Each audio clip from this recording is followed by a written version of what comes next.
del Antiguo Testamento daban testimonio. ¿Quisiera usted tener la capacidad de entender el Antiguo Testamento? ¿Le gustaría penetrar en algunos de los cuartos misteriosos del Antiguo Testamento? Bueno, hay una llave maestra que abre los misterios del Antiguo Testamento. Esa llave maestra es el Señor Jesucristo. Y si usted encuentra esta aproximación cristocéntrica, el Antiguo Testamento estallará como fuego en sus manos. De hecho, si usted lee el Antiguo Testamento y no encuentra a Jesús, usted necesitará volver a leerlo porque no ha entendido el mensaje. Porque el Antiguo Testamento es el libro acerca del Señor Jesucristo. Lo que vamos a hacer ahora es encontrar algunos de los retratos del Señor Jesucristo en el Antiguo Testamento y luego vamos a encontrar algunas profecías acerca de Jesús en el Antiguo Testamento.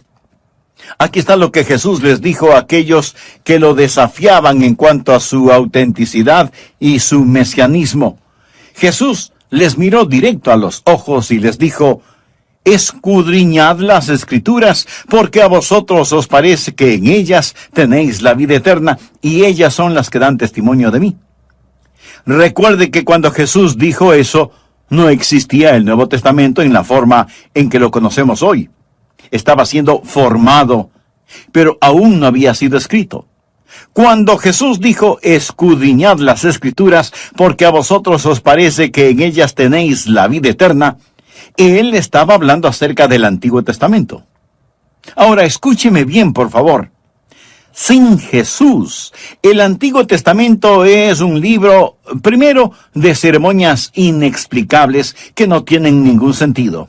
Segundo, es un libro de profecías no cumplidas. Y tercero, es un libro de estándares inalcanzables.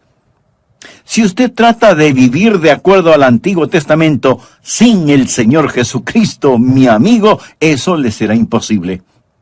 El Antiguo Testamento fue completado más o menos unos 400 años antes de que Jesucristo naciera. Y los judíos de ese tiempo habían dividido el Antiguo Testamento en 3 categorías: la ley, los profetas y las Escrituras. ¿Lo comprendió? La ley, los profetas y las Escrituras. Esas eran las 3 categorías en que estaba dividido el Antiguo Testamento. Vayamos ahora al Evangelio de Lucas, capítulo 24. Jesús, después de su resurrección, está en el camino hacia Emaús. Por ese mismo camino iban 2 discípulos tristes que no entendían todo lo que había pasado. Jesús camina junto a ellos y ellos no lo reconocen resucitado. O a lo mejor Jesús no se les reveló de inmediato porque quería enseñarles una lección. Ahora sí leamos Lucas 24:44. Y les dijo: estas son las palabras que os hablé, estando aún con vosotros. Ahora ponga atención a lo siguiente: que era necesario que se cumpliese todo lo que está escrito de mí en la ley de Moisés, en los profetas y en los salmos. Note que aquí se llama salmos lo que yo hace unos instantes llamé escrituras. Los judíos tomaron el libro de los salmos y todo lo que sigue y lo llamaron las escrituras. Y luego la Biblia dice: entonces les abrió el entendimiento para que comprendiesen, ¿qué cosa? Las Escrituras. Ahora, ¿cómo ellos iban a comprender las Escrituras? Las iban a comprender encontrando en las Escrituras todas las cosas que se referían a Él.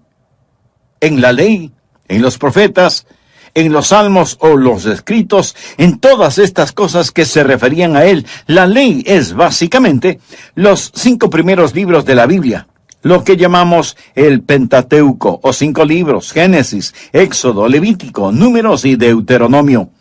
Y luego los profetas. Usted sabe quiénes fueron los profetas, terminando con los salmos o los escritos. Los judíos vivieron bajo una teocracia y una monarquía. La teocracia es el gobierno de Dios. Teos significa Dios. Dios gobernaba y ellos no tenían un rey hasta cuando pidieron que querían tener un rey. Dios les dio a Saúl y luego una sucesión de reyes. Así que los judíos vivieron bajo una teocracia y una monarquía. En la teocracia y en la monarquía hay tres tipos de personas que eran ungidas o cristianizadas. Cristo significa el ungido. Se ungía a los profetas. Si un hombre iba a ser profeta en Israel, era ungido. Se ungía a los sacerdotes. Si un hombre iba a servir como sacerdote, tenía que ser ungido. Se ungía a los reyes. Si un hombre iba a ser rey sobre Israel, debía ser ungido. ¿Quiénes eran los ungidos? Los profetas, los sacerdotes y los reyes. Ahora usted va a descubrir que el Señor Jesucristo estaba tipificado en todos los profetas, los sacerdotes y los reyes, porque ¿quién es el Señor Jesucristo? Él es profeta, Él es sacerdote y Él es rey. Toda la historia del Antiguo Testamento es acerca del Señor Jesucristo. El Mesías está representado como profeta, sacerdote y rey. Por eso, cuando llegamos al Nuevo Testamento, encontramos el cumplimiento de lo profetizado. Por ejemplo, en los evangelios de Mateo, Marcos, Lucas y Juan, vemos a Jesús como el profeta predicando acerca del reino de Dios. En los Hechos y en las epístolas, vemos a Jesús como el sacerdote ascendido, intercediendo por la gente de Dios. Y en el libro de Apocalipsis vemos a Jesús como el rey que retorna, que regresa para gobernar y reinar. Usted puede ver que todos los retratos de Jesús en el Antiguo Testamento como profeta, sacerdote y rey hallan cabal cumplimiento en el Nuevo Testamento, donde vemos a Jesús como profeta, sacerdote y rey. En cualquier lugar del Antiguo Testamento usted podrá encontrar retratos de Jesús. Voy a mencionar algunos de estos, y algunos serán un enigma para usted. No podrá entenderlos. Pero vamos a pensar en ellos por unos momentos. Va a encontrar a Jesús como el segundo Adán, porque el primer Adán profetizó de él. Jesús es un profeta como Moisés, porque Moisés es una simbología de él. Jesús es un sacerdote como Aarón y Melquisedec, porque ellos fueron prefiguras de él. Jesús es un campeón como Josué, cuyo nombre literalmente significa Jesús, y él es la contraparte de Jesús en el Antiguo Testamento. Jesús es el cumplimiento de la ofrenda de Isaac en el monte Moria, en donde Jesús literalmente murió. Jesús es rey como David. Jesús es un sabio consejero como Salomón. Jesús es un amado, rechazado y exaltado hijo, proveedor de alimento para todo el mundo, como José. Jesús es retratado en el arca del pacto. Jesús es el sacrificio sobre el altar de bronce en el tabernáculo, en el templo. Jesús es el trono de la misericordia en el santuario, donde habitaba la gloria de Dios. Jesús es el agua que brotó de la roca. Jesús es el maná que cayó del cielo. Jesús es la serpiente de bronce levantada en el desierto. Jesús es el cordero pascual. Jesús es el macho cabrío que lleva en sí los pecados de la gente. Jesús es el león de Judá y el buen pastor. Jesús es la raíz que brota de tierra seca, nacido de una virgen. Jesús es la vid verdadera. Jesús es aquel que, aún desfigurado y sin atractivo, es digno de ser amado. En la totalidad del Antiguo Testamento, ¿quién es Él? Su nombre es Jesús. Lo repito, mi amigo, el Antiguo Testamento sin el Señor Jesucristo sería como un camino que no conduce a ninguna parte. Y sin embargo, cuando usted mira la Biblia, descubrirá y verá a Jesucristo por todas partes, como profeta, como sacerdote y como rey. Un artista tomó la Constitución de los Estados Unidos y pintó cada una de sus letras muy cuidadosamente, sombreando cada letra con diferentes tonalidades. De cerca, usted puede leer la Constitución, pero si retrocede un poco, descubrirá que las letras sombreadas por el artista revelan el retrato de George Washington. Algo semejante encontramos en el Antiguo Testamento. De cerca vemos leyes y ceremonias, prácticas y tipologías, pero al retroceder un poco descubrimos a Jesús, el Hijo de Dios. Usted ve a Jesús en el Antiguo Testamento, ve retratos de Jesús en el Antiguo Testamento. En segundo lugar, usted verá profecías del Señor Jesucristo en el Antiguo Testamento. Aquellos que escribieron el Antiguo Testamento fueron llamados profetas. Y las profecías cumplidas son las grandes pruebas de la deidad de Jesucristo. Dios comenzó a preparar al mundo para la venida de Jesús con más de 300 profecías referentes a Él. 300 profecías en el Antiguo Testamento. Por lo tanto, no puede haber ningún error en que Jesús es el Mesías.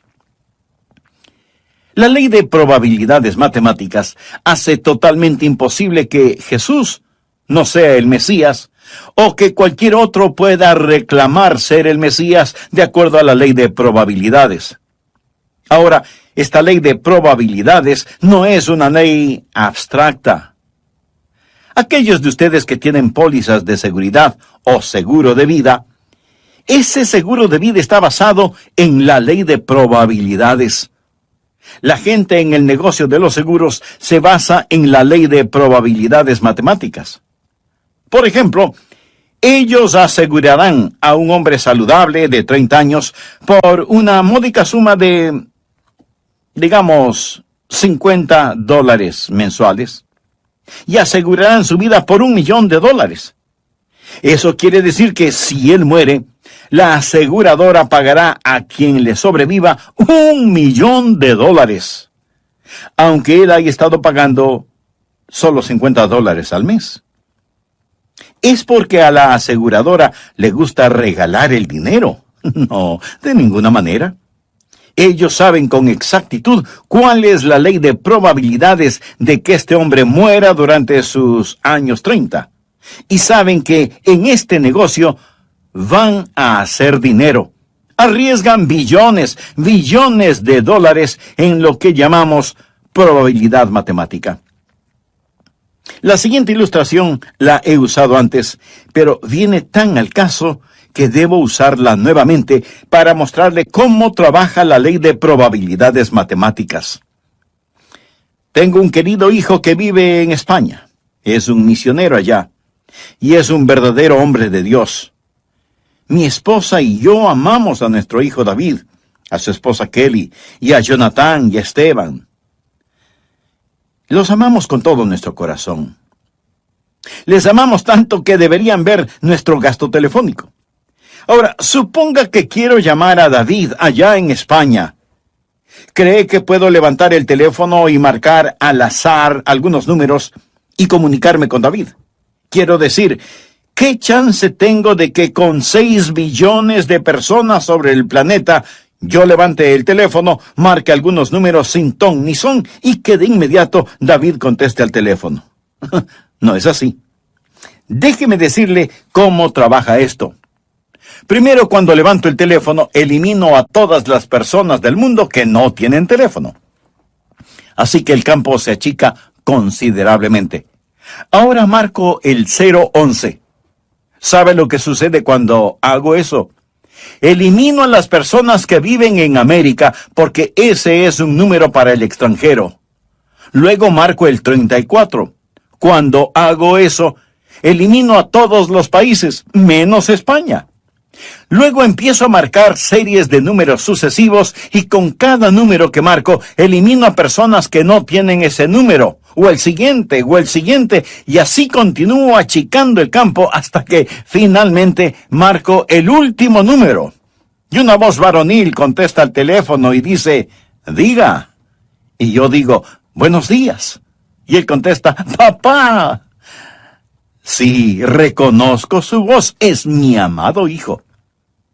Ahora piensa que la ley de probabilidades es cuestión de levantar el teléfono, comenzar a marcar números ciegamente y que mi hijo, de entre los 6 billones de personas que viven en la Tierra, conteste el teléfono. ¿Cuáles son las probabilidades de que eso suceda? Absolutamente 0. Usemos la misma ilustración para ver si podemos llamar al Hijo de Dios. Quiero que usted vea cómo Dios sigue achicando el enfoque hasta que solo hay una persona que puede contestar al otro lado. No mi hijo, sino el Hijo de Dios. Por ejemplo, Dios dijo en el Antiguo Testamento que el Mesías vendría de una raza. El Mesías no sería un ángel, sería un hombre. El Mesías sería un ser humano. En Génesis 3:15, Dios le dijo a la serpiente, y pondré enemistad. Esto quiere decir guerra entre ti y la mujer. De paso diré que la mayoría de las mujeres detestan a las serpientes. Y entre tu simiente y la simiente suya. La palabra simiente quiere decir descendencia. Esta te herirá en la cabeza y tú le herirás en el calcañar. Esta es la primera profecía en toda la Biblia. La encontramos aquí al principio de la Biblia y los teólogos la llaman el protoevangelio, que significa el primer mensaje evangelístico. Y aquí se profetiza una batalla, la simiente de la mujer y la simiente de la serpiente. Y estamos viendo que esa batalla continúa a través de la historia. Pero no solo una batalla es profetizada, sino también un nacimiento. Aquí está la semilla, la simiente. En la Biblia la palabra simiente es utilizada más de 100 veces y siempre se refiere a la descendencia de un hombre. Pero aquí Dios habla en relación con la mujer, la simiente de la mujer. Los antiguos rabinos solían rascarse la cabeza y decir, no, es la simiente del hombre. Sin embargo, aquí en Génesis 3:15 se le llama la simiente de la mujer, una profecía del nacimiento virginal. No solo una batalla, no solo un nacimiento, sino también una herida es profetizada. La simiente de la serpiente heriría al Mesías en su talón, pero el Mesías le destrozaría la cabeza. ¿No es esto extraordinario? Quiero decir, aquí al principio mismo de la Biblia encontramos que el Mesías iba a ser un ser humano de la simiente de la mujer. Pero no solo iba a ser de una raza. Hemos levantado el teléfono y hemos marcado el primer número.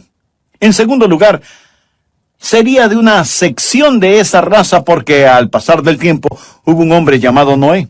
Dios puso a Noé en el arca. Noé salió del arca y tenía 3 hijos, Cam, Sem y Jafet. También salieron del arca. ¿De quién sería descendiente el Mesías? Génesis 9:26 dijo más, bendito por Jehová, mi Dios, sea Sem. El Mesías sería descendiente semita.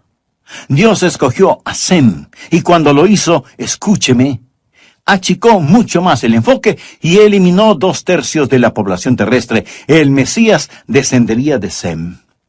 Pero Dios no solo escogió una simiente y de esa simiente escogió una sección, sino que de esa sección Dios escogió una nación. Porque unos 2000 años antes de que Jesús naciera, Dios se acercó a un hombre llamado Abraham y le dijo, Abraham, voy a hacer de ti una nación. Génesis 12, desde el versículo 1 dice, pero Jehová había dicho a Abraham, ese era su nombre antes de que Dios lo cambiara a Abraham, vete de tu tierra y de tu parentela y de la casa de tu padre, a la tierra que yo te mostraré. Y haré de ti una nación grande y te bendeciré, y engrandeceré tu nombre y serás bendición. Bendeciré a todos los que te bendijeren, y a los que te maldijeren maldeciré, y serán benditas en ti todas las familias de la tierra. Voy a detenerme en este punto para continuar con este mensaje en el próximo programa. Antes de finalizar, permítame preguntar, ¿está usted gozando de la bendición de ser un hijo de Dios? Recuerde que no solo recibimos bendiciones cuando somos hijos de Dios, sino que el ser un hijo de Dios es ya una bendición. Si usted no tiene esa seguridad, pero quisiera tenerla, ¿por qué no se acerca a Dios ahora mismo y en oración se lo pide? Si con sinceridad y profunda fe quisiera hacerlo, ore conmigo de la siguiente manera. Querido Dios, gracias por enseñarme que tú nunca faltas a tus promesas. Gracias por la certeza de que me amas. Señor Jesús, gracias por haber pagado con tu vida por mis pecados. Me arrepiento de ellos y te pido que me ayudes a vivir una vida digna de ti. Te recibo en mi corazón. Porque está testificando en la casa de Cornelio acerca del Señor Jesús y dice algo muy significativo. De esto es, de Jesús, dan testimonio todos los profetas. Cuando el apóstol dice todos los profetas, está hablando primordialmente del Antiguo Testamento. Recuerde que el Nuevo Testamento todavía no se había escrito, y Simón Pedro le está diciendo a este gentil, a este oficial romano, que todos los profetas del Antiguo Testamento daban testimonio de Jesús. ¿Quisiera usted tener la capacidad de entender el Antiguo Testamento? ¿Le gustaría penetrar en algunos de los cuartos misteriosos de las profecías antiguo testamentarias? Bueno, hay una llave maestra para abrir esos cuartos. Esa llave maestra es el Señor Jesucristo. De hecho, si usted lee el Antiguo Testamento y no encuentra a Jesús, necesita volver a leerlo, porque no ha entendido el mensaje. Porque el Antiguo Testamento es el libro acerca del Señor Jesucristo, y vamos a encontrar algunos retratos de Jesús y algunas profecías acerca de Jesús en las páginas del Antiguo Testamento. A aquellos que le desafiaban en cuanto a su autenticidad y mesianismo, Jesús, mirándoles directamente a los ojos, les dijo: escudriñad las Escrituras, porque a vosotros os parece que en ellas tenéis vida eterna, y ellas son las que dan testimonio de mí. Y cuando Jesús dijo estas palabras, hacía referencia al Antiguo Testamento. Ahora escúcheme atentamente. Sin Jesús, el Antiguo Testamento es un libro de ceremonias inexplicables que no tienen ningún sentido. Es un libro de profecías no cumplidas y es un libro de estándares inalcanzables. Mi amigo, si usted trata de vivir de acuerdo al Antiguo Testamento sin el Señor Jesucristo, eso le será imposible. El Antiguo Testamento fue completado unos 400 años, más o menos, antes del nacimiento de Jesús. Y los judíos de ese tiempo habían dividido el Antiguo Testamento en 3 categorías: la ley, los profetas y las Escrituras. Veamos lo que relata Lucas en el capítulo 24 de su Evangelio. Jesús, después de su resurrección, está en el camino hacia Emaús. Por ese mismo camino iban 2 discípulos tristes que no entendían todo lo que había pasado. Jesús camina junto a ellos y ellos no le reconocen resucitado. O a lo mejor Jesús no se les reveló de inmediato porque quería enseñarles una lección. Leamos Lucas 24, versos 44 y 45. Y les dijo: estas son las palabras que os hablé, estando aún con vosotros. Ahora ponga atención a lo siguiente: que era necesario que se cumpliese todo lo que está escrito de mí en la ley de Moisés, en los profetas y en los salmos. Note que aquí se llama salmos a lo que yo hace un instante llamé escrituras. Los judíos tomaron el libro de los salmos y todo lo que sigue y lo llamaron las escrituras. Y luego el Evangelio de Lucas dice: entonces les abrió el entendimiento para que comprendiesen las escrituras. Toda la historia del Antiguo Testamento es acerca del Señor Jesucristo. El Mesías está representado como profeta, sacerdote y rey. Por eso, cuando llegamos al Nuevo Testamento, encontramos el cumplimiento de lo profetizado. Por ejemplo, en los evangelios de Mateo, Marcos, Lucas y Juan, vemos a Jesús como el profeta predicando acerca del reino de Dios. En los Hechos y las Epístolas vemos a Jesús como el sacerdote ascendido intercediendo frente a Dios. Y en el libro del Apocalipsis vemos a Jesús como el rey que retorna, que regresa para gobernar y reinar. El Antiguo Testamento sin el Señor Jesucristo sería como un camino que no conduce a ninguna parte. Y sin embargo, cuando usted estudia la Biblia, descubrirá y verá a Jesucristo por todas partes, como profeta, como sacerdote y como rey. En el Antiguo Testamento, Dios dijo que el Mesías vendría de una raza, que sería de una sección de esa raza, y que esa sección saldría de una nación. Así, unos 2000 años antes de que Jesús naciera, Dios se acercó a un hombre llamado Abraham y le dijo: Abraham, voy a hacer una nación grande de ti. Génesis 12, desde el versículo 1 dice, pero Jehová había dicho a Abraham, ese era su nombre antes de que Dios lo cambiara a Abraham, vete de tu tierra y de tu parentela, y de la casa de tu padre, a la tierra que yo te mostraré, y haré de ti una nación grande, y te bendeciré, y engrandeceré tu nombre, y serás bendición. Bendeciré a todos los que te bendijeren, y a los que te maldijeren maldeciré, y serán benditas en ti todas las familias de la tierra. ¿Se acuerda de la ilustración de la llamada telefónica a mi hijo David, que es misionero en España? No es cuestión de levantar el auricular y marcar números sin ton ni son. No hay ni jamás habrá un teléfono así de milagroso. Para hablar con él por teléfono tengo que hacer cosas específicas. Y seguimos marcando números. Primero una raza, segundo una sección de esa raza, tercero una nación de esa sección de esa raza. Pero Abraham tuvo 2 hijos, Isaac e Ismael. ¿Cuál de los dos continúa la línea? Bien, en Génesis 17:19 leemos, respondió Dios, ciertamente Sara tu mujer te dará a luz un hijo, y llamará su nombre Isaac, y confirmaré mi pacto con él como pacto perpetuo para sus descendientes después de él. Y Dios toma a los descendientes de Abraham y los divide, y otra vez ajusta el enfoque. Y Dios dice que el Mesías vendrá de una raza, de una sección de esa raza, de una nación de esa sección, y de un hijo particular de esa nación. Y Dios ajusta aún más el enfoque y dice que habrá una tribu de esa sección, porque como usted bien lo sabe, Isaac tuvo 2 hijos, Jacob y Esaú. ¿Cuál de estos 2 iba a escoger Dios? Bien, Dios escogió a Isaac, y ahora escoge a un hijo de Isaac, no Esaú ni Jacob. Y cuando Dios hizo eso, eliminó al 50% de aquellos a ser elegidos. Dios escogió a Jacob.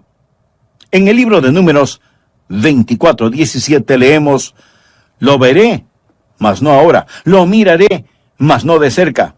Saldrá estrella de Jacob y se levantará cetro de Israel. Y aquí está Jacob, quien tiene 12 hijos. Pero Dios escoge uno de los 12, y ese es Judá.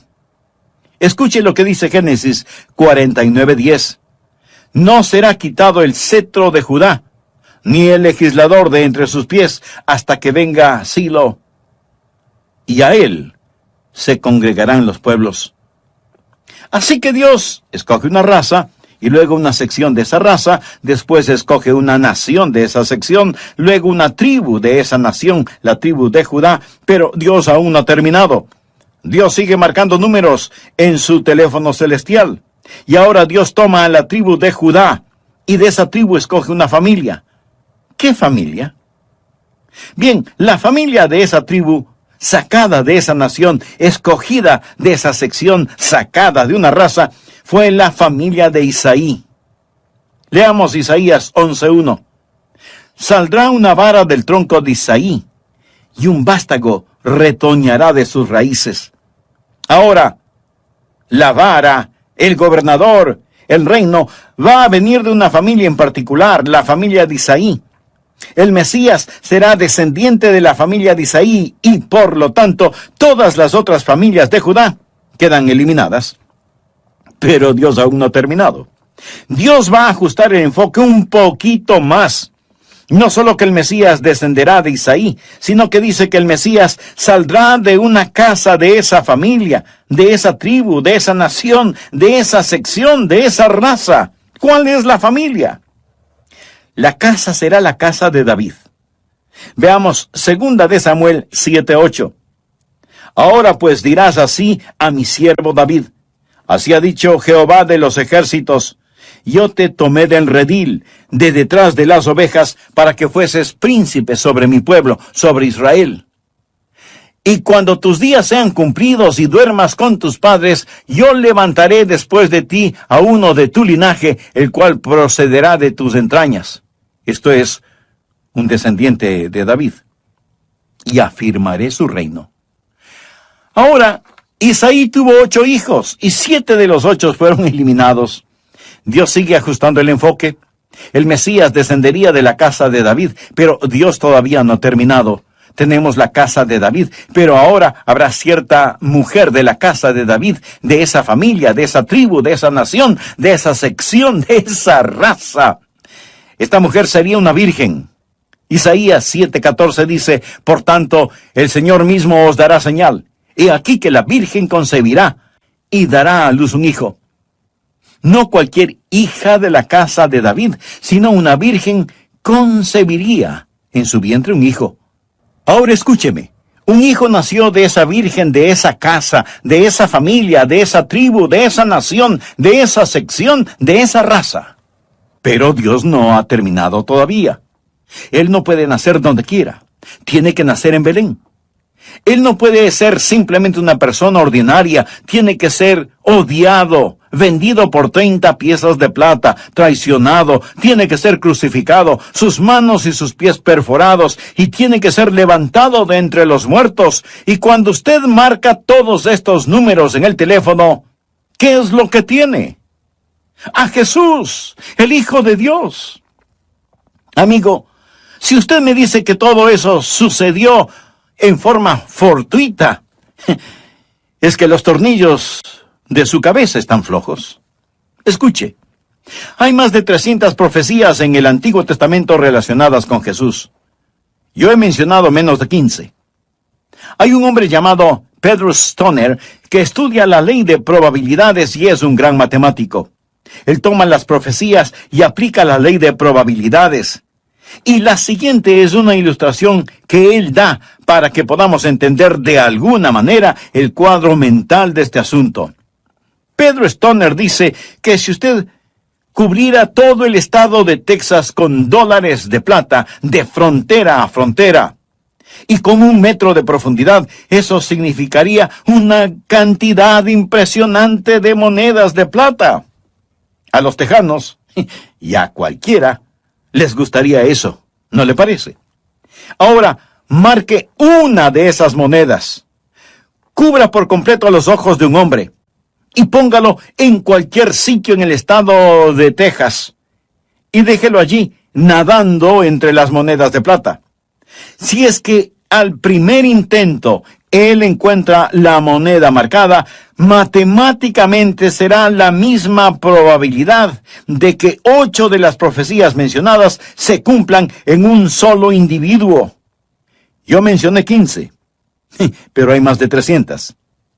Amigo, cuando usted toma la ley de probabilidades y comienza a añadir números y más números, no hay forma de terminar.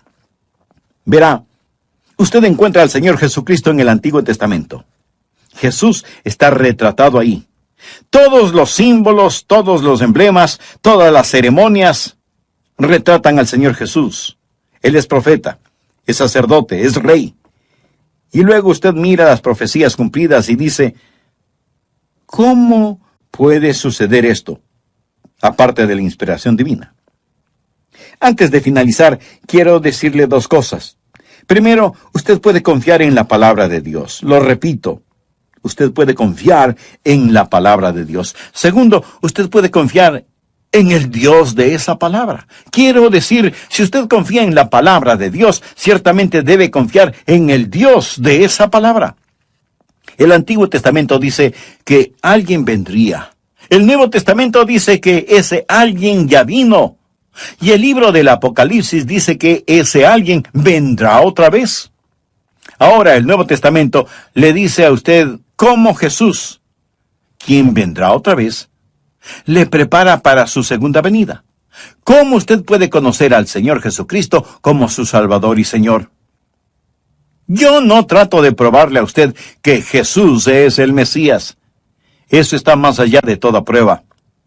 La verdadera fe está enraizada en la evidencia. La verdadera fe va más allá de la evidencia.